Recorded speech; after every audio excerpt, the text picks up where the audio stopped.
Hi, I want to walk you through how to use the Immersive Reader function in your Canvas course. So first, go to your Canvas course. Then I'm going to click on Modules. I'm going to go into our syllabus and click on Syllabus. And now if you notice, the syllabus is in English. However, there's something over here in the right corner called the Immersive Reader. So what you're going to do is you're going to click on the Immersive Reader. So now the words are a lot bigger, but it is still in English. The Immersive Reader allows you to translate documents into many different languages. And this is how. Up here in the right-hand corner, you're going to click the Reading Preferences, this little book icon.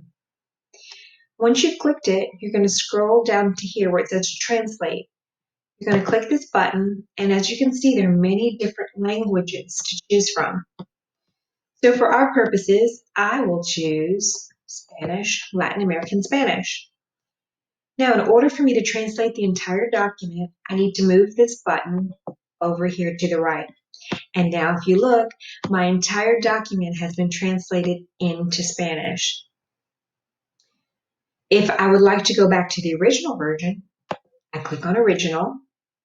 And if I'd like to go into Spanish, I click on Spanish. This allows me to practice reading in English. And if I get to words that I'm not too sure of, I can always flip over to Spanish to check my understanding.